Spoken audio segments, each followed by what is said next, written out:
자, 오늘 저와 여러분들이 함께 나누실 말씀은 누가복음 2장 25절서부터 32절까지 말씀입니다.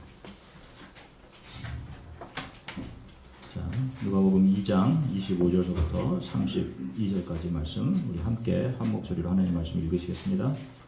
예루살렘에 시므온이라는 사람이 있으니 그 사람은 의롭고 경건하여 이스라엘의 위로를 기다리는 자라. 성령이 그 위에 계시더라.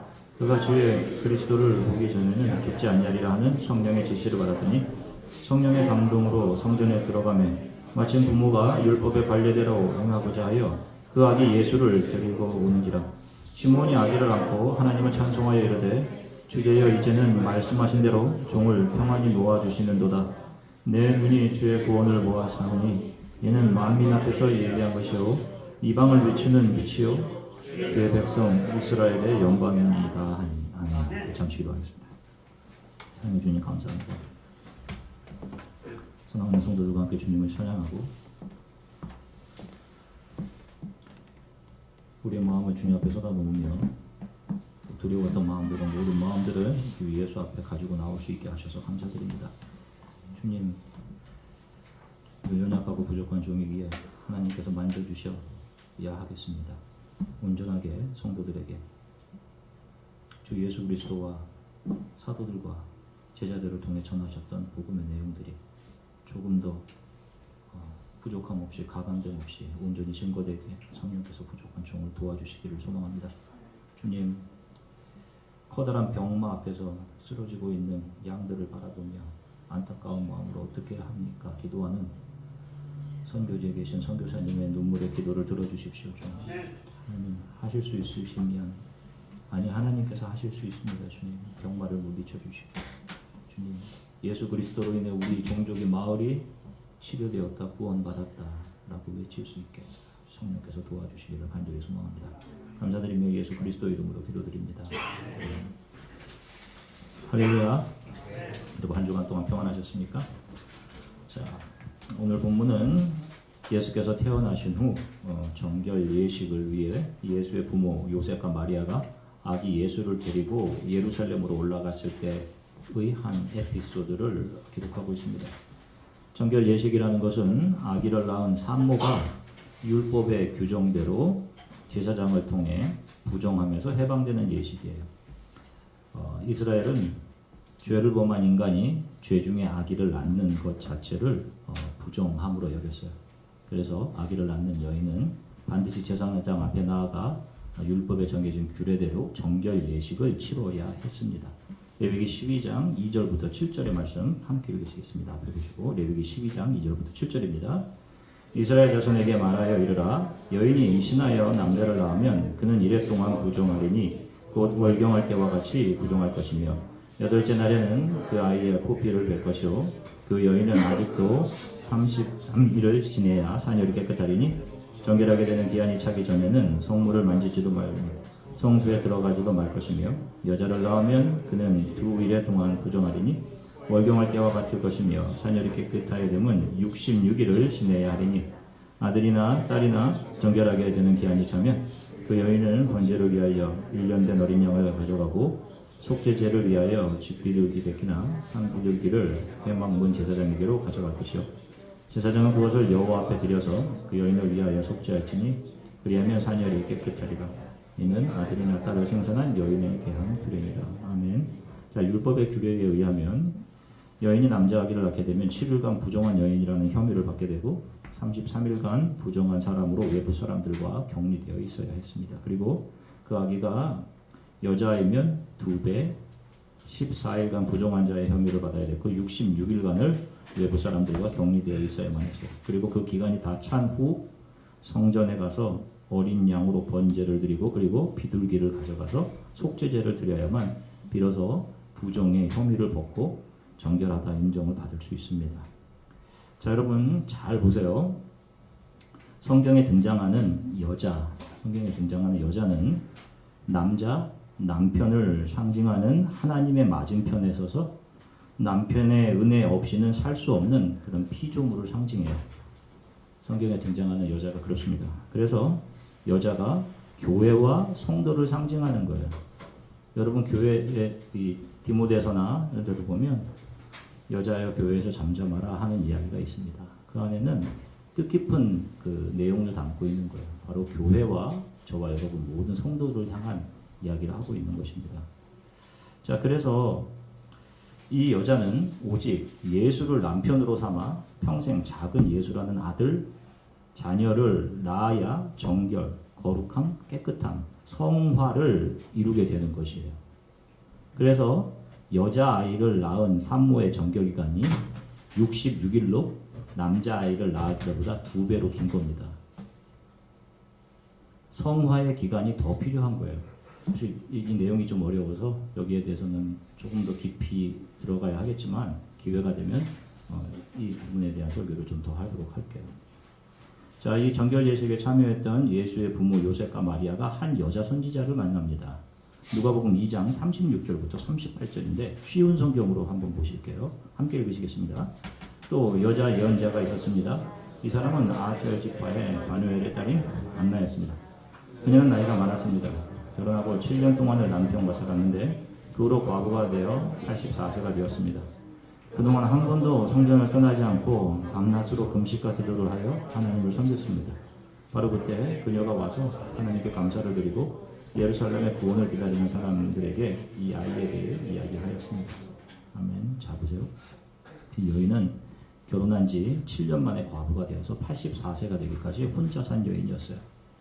우리가 성경을 통해서 알 수 있듯이 여러분 당시 과부라는 것은 고아와 더불어서 사회적으로 가장 낮은 위치에 있는 사람, 약자이며 연약한 자, 가난하고 힘없는 자를 상징하는 것이었습니다.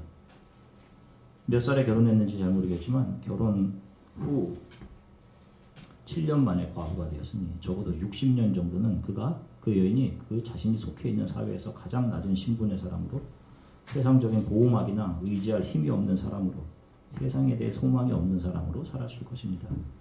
당시 사회는 남편에 의해서 여성의 지위가 함께 결정되는 시대였어요.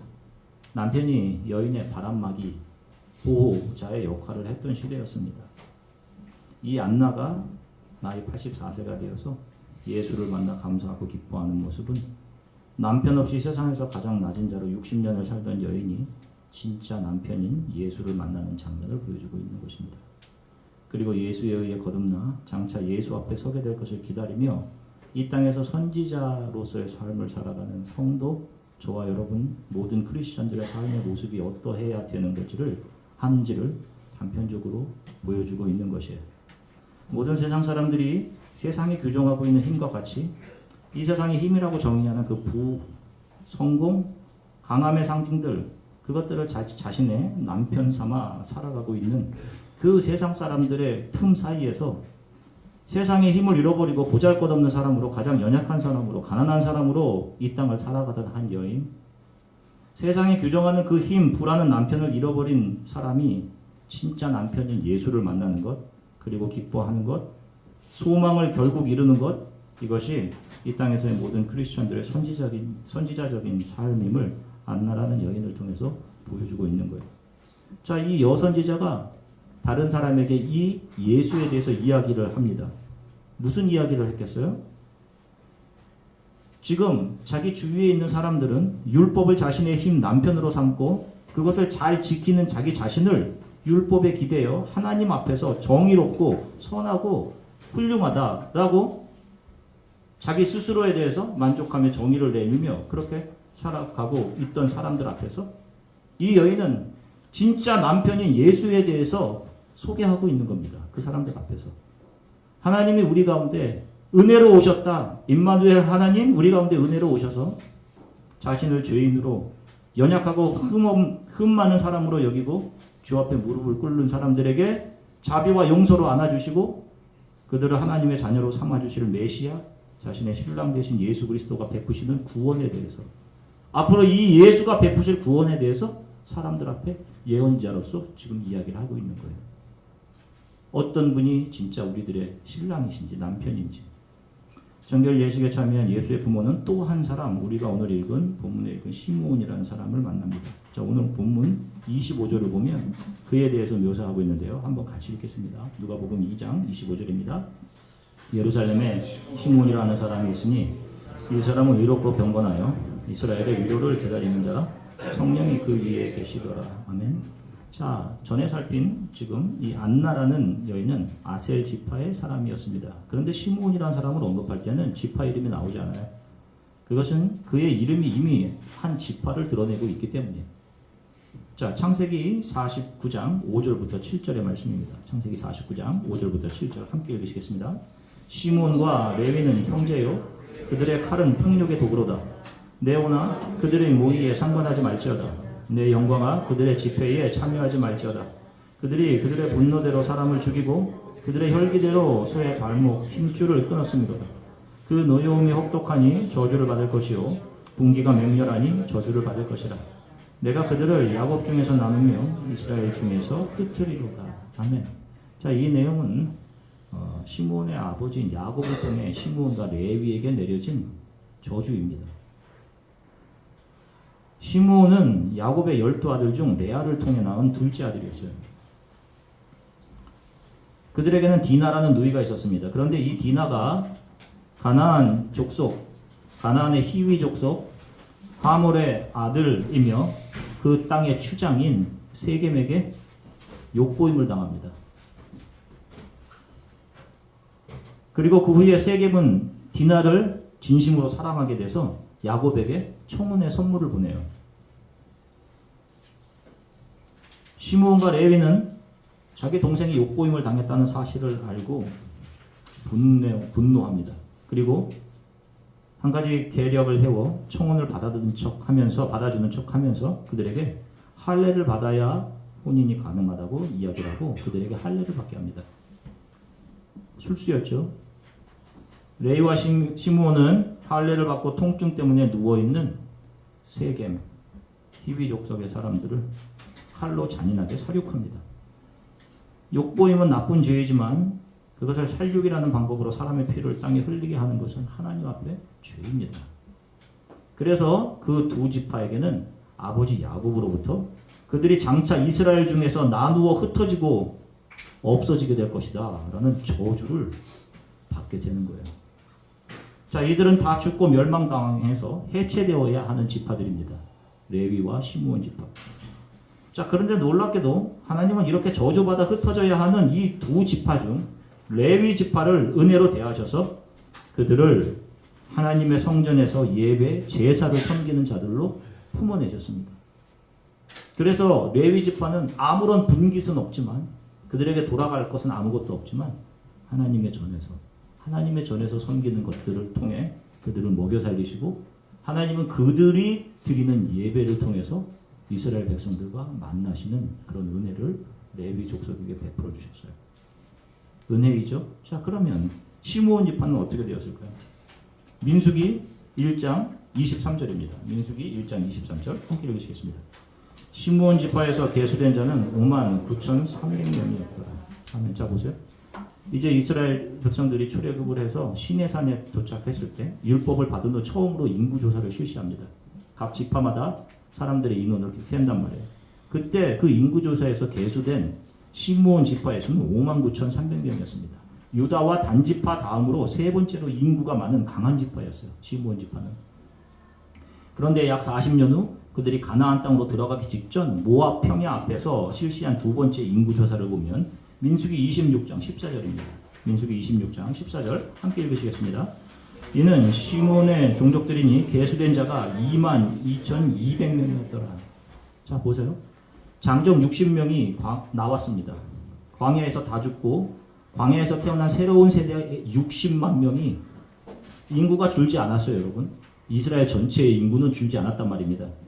가나안 땅에 들어가거든요. 60만 명의 장정이 나와서 다 죽고 1세대는 죽고 2세대가 그 인원을 채워 60만 명이 되어 가나안 땅에 들어가요. 그런데 유독 시므온 지파만은 63%가 감소한 22,000명만 남습니다.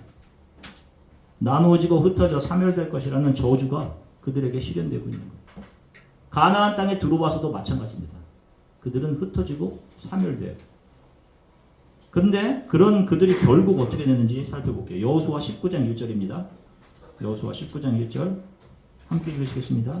둘째로 시므온 자손의 지파를 위하여 그들의 가족대로 제비를 뽑았으니 그들의 기업은 유다 자손의 기업 중에서. 자 보세요. 작아질 대로 작아 흩어지고 사멸돼야 하는 이 시므온의 지파는 유다 지파 안에서 유다 지파의 보호를 받으면서 유다 지파의 품 안에서 명맥을 유지하게 됐어요. 그래서 시므온이라는 이름이 사라지지 않습니다. 바로 그 시므온을 대표하는 사람으로 오늘 예수를 품에 안은 시므온이 우리 앞에 보여지고 있는 거예요. 멸절당해야 할 시므온 지파가 유다 지파, 그 지파의 사자로 오시는 예수의 품 안에서 은혜로 살아나게 되는 것임을 보여주는 거예요. 그 그림으로 오늘 우리가 읽은 이 누가복음, 이 그림을 이 누가복음에서 보여주는 겁니다. 다시 한번 읽어볼게요. 2장 28절부터 32절입니다. 함께 읽으시겠습니다. 시므온이 아기를 안고 하나님을 찬송하여 이르되 주제여 이제는 말씀하시는 대로 종을 평안히 모아주시는도다. 내 눈이 주의 구원을 보아사오니 이는 만민 앞에서 예비한 것이요 이방을 비추는 빛이요 주의 백성 이스라엘의 영광이이다. 자, 지금 예수가 시므온의 품 안에 안겨 있지만 여러분 실은 누가 지금 누구의 품에 안겨 있는 거예요? 예수의 품에 시므온이 안겨 있는 겁니다. 그리고 그가 얘기하잖아요. 주께서 이제 저를 자유롭게 해주십니다. 그 예수를 안고 고백하고 있지 않습니까? 모든 죄와 사망의 저주로부터 흩어지고 사멸되고 없어져야 할 저를 이 저주로부터 평안하게 은혜로 저를 이제 구해 주시는군요 라고 이 시므온 전체 시므온 지파의 대표로 이 시므온이 예수를 안고 외치고 있는 거예요. 자신들이 행한 죄로 인해 저주받고 세상 가운데서 흩어지고 분해되고 사멸되어야 할 시므온이 유다 지파의 후손으로 오신 예수의 품 안에서 그로 인해 구원과 자유와 저주에서의 회복과 평안으로 들어가게 되는 것입니다. 이 시므온이 상징하고 있는 것이 바로 예수를 알기 전 저와 여러분, 죄와 허물로 죽어 저주 아래 놓여서 우리가 지금 잘 있고 세상에 나로 불러주는 이런 명칭들에 의해서 자기의 아이덴티티를 파악하고 내게 아무런 문제가 없다라고 생각하며 살아가는 그 사람들, 결국 그들이 영원한 죽음으로 저주 아래 놓여서 영원한 죽음으로 갈 수밖에 없던 바로 그 모든 사람들, 예수를 알기 전에 그 모든 사람들을 상징하고 있는 거예요. 이 시므온은 평생을 흩어짐과 죽음이라는 저주의 굴레 속에서 산 겁니다. 지금 세상의 모든 사람들이 그 저주 속에서 살아가는 거예요. 이 세상을 살아가는 모든 사람들은 영원한 죽음이라는 저주를 받고 그 저주 속에서 영원한 사멸을 향해 진행하고 있는 겁니다. 한 걸음씩 점점 가까이 가는 거예요. 모두가 시므온의 저주 안에 있는 거예요. 지금 현재 아무리 좋은 집과 차를, 지위를 누리고 부를 가지고 있다 해도 세상의 지혜를 갖추고 있다 하더라도 그들은 시므온의 저주 속에서 영원한 죽음을 향해 가고 있는 것입니다. 반드시 영원한 죽음 속으로 들어가게 되어 있어요. 이 저주의 끝이 그것입니다. 그런데 그렇게 저주 속에 살아가던 어떤 사람들에게 복음이 들려졌고 자신이 영원한 죄 속에 놓였으며 영원 속으로 죽어 사멸될 저주받을 인생임을 알게 되었어요. 그런 그들에게 예수가 오셔서 그 예수가 그들의 마음에 들어가셔서 그들을 용서하심으로 영원한 저주에서 그들을 풀어내신 겁니다. 그리고 이전에는 알지 못했던 영원한 하나님 나라만을 믿음의 눈으로 바라보게 해주셨어요. 이것이 1만 달란트의 탕감인 겁니다. 그래서 그들에게는 더 이상 이 세상에서 그렇게 중요하게 여겼던 100데나리온이 눈에 들어오지 않는 거예요. 나에게 그런 빚진 자들을 더 이상 빚진 자로 생각하지 않게 되는 것이고 예수의 탕감이 그들에게 작은 빚으로 용서로 반사되는 것입니다. 그래서 크리스찬들의 삶의 용서와 긍휼이 나오는 거예요. 내 의지로 해내는 것이 아니라 예수께서 이 땅에 오셔서 이러한 삶을 그대로 보여주시죠. 시므온과 안나와 같은 삶을 보여주신단 말입니다. 예수가 부를 축적하지 않으시죠. 세상과 명성, 세상의 성공을 비전 삼아 살지 않으십니다. 그는 이 세상에서 철저히 낮아지셨고 약해지셨습니다. 가난해지셨으며 자신의 모든 것을 스스로 해체당하셨어요. 현장에서 가늠하다 붙잡힌 여인이 예수 앞으로 끌려왔습니다. 사람들은 율법의 규정에 의해서 그녀에게 돌을 던져 죽이고 싶어 안달했어요. 왜? 내가 돌을 던져야 나의 정당함이, 정의가, 내가 정의롭다는 것이 드러나기 때문입니다. 그러나 예수는 여인에게 너를 정죄하는 자들이 어디 있느냐? 나도 너를 정죄하지 않는다 라고 고개 숙인 여인에게 말씀해 주셨어요. 이것이 용서이고 은혜입니다. 그분은 자신을 배척하는 모든 사람들, 자신을 때리고 등 돌리는 모든 사람들을 향해 아버지여 저들의 죄를 용서하여 주옵소서. 자신에게 하는 것을 자신이 하는 일을 알지 못합니다 라고 아버지께 기도하셨어요. 바로 그 예수가 이 땅에서 무시당하고 배신당하시고 매맞으시고 쇠하여지시면서 이 땅에 잉태해 놓으신 것이 바로 교회이며 저와 여러분들인 거예요. 예수를 따르는 작은 예수들, 제자들인 것입니다. 그리고 우리에게 이 잠시 살아가는 이 세상을 작은 예수들이 어떠한 모습으로 살아가야 하는지를 성경은 84세인 과부로 살아가면서 예수를 기다리던 안나의 모습으로, 시므온의 모습으로, 또 예수 자신의 모습으로 저와 여러분들에게 보여주고 있는 거예요.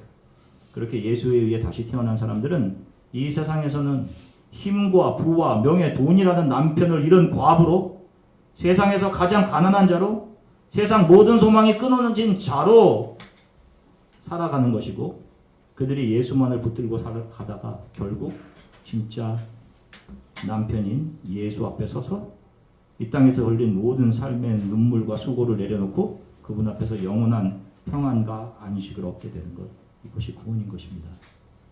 하나님의 백성들은 이 세상에서 시므온과 같이 살아가야 돼요.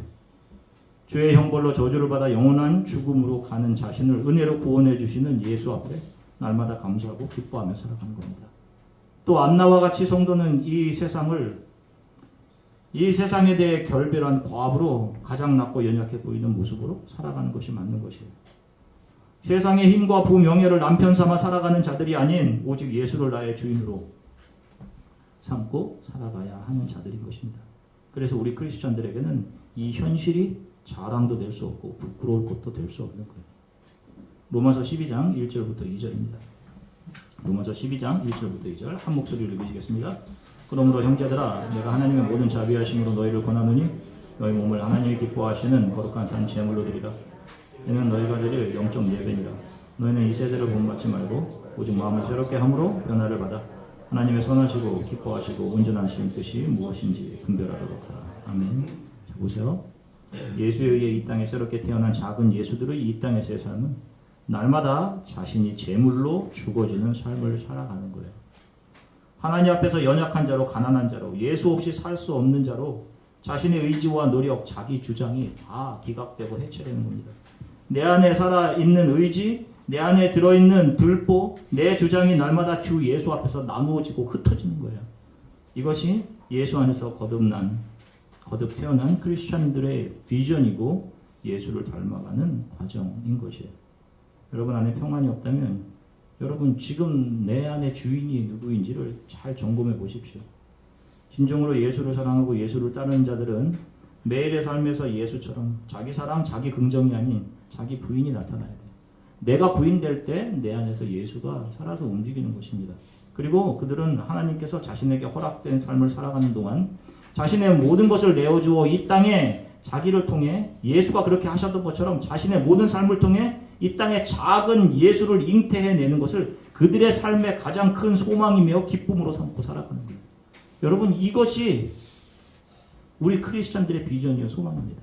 예수 그리스도는 이 땅에 저와 여러분들을 작은 예수로 잉태해내신 것이고 십자가의 고난과 고통을 통해 저와 여러분들은 우리에게 주어진 이 삶에서 우리의 것들을 희생하고 양보하며 낮아지며 우리는 또 다른 작은 예수를 잉태하고 예수 그리스도 앞에 서게 되는 거예요. 이것이 성화인 것입니다. 그렇게 예수 앞에 설 때 우리의 영원한 구원, 영화가 완성되는 것입니다. 저와 여러분들이 이런 삶을 살아가게 되시기를 주 예수 그리스도의 이름으로 간절히 축원합니다. 함께 기도하시겠습니다. 주님, 무엇을 해야 되고 무엇이 되어야 한다는 마음을 가지고 바쁘게 살았습니다. 이 세상에서 다른 사람처럼 부와 성공으로 옷 입고 싶은 마음이 가득합니다. 내가 주인 되어서 판단하고 생각하는 마음들이 제 안에 있습니다. 예수님은 이 땅에 오셔서 낮은 곳에 계셨고 낮은 사람들을 위로하셨고 자신의 모든 것을 내어주셨으며 모든 억울함 속에서 예수님께서는 십자가 고난 고통으로 우리들을 하나님의 자녀로 잉태해내셨습니다. 예수께서 참으신 모든 것이 저와 여러분들을 위한 것이었어요. 그리고 우리들에게 하나님 나라에 대한 소망을 열어주셨습니다. 그것을 믿음으로 보게 하셨어요. 근데 우리가 참 연약해서 그 사랑을 늘 잊고 산단 말입니다. 그 사랑이 있어야 할 자리에 늘 내가 있단 말이에요. 많은 용서를 받았는데 용서하지 못하고 하는 우리들을 긍휼히 여겨주십시오. 제 삶의 자기 자랑, 나를 채우고 드러냄이 아닌 나를 비워냄 자기 부인이 있게 하시고, 또한 예수 그리스도처럼 나의 모든 것을 내어줘 나를 채우는 삶이 아닌 누군가를, 나의 것을 비워 누군가를 작은 예수로 은폐해내는 삶을 살게 해주십시오. 그리고 예수 앞에 온전히 서게 해주십시오. 우리 이렇게 잠시 함께 기도하겠습니다. 세상의 다른 것을 힘삼아 남편 삼아 살아가지 않게 해주십시오. 예수만을 나의 힘삼아 살아가게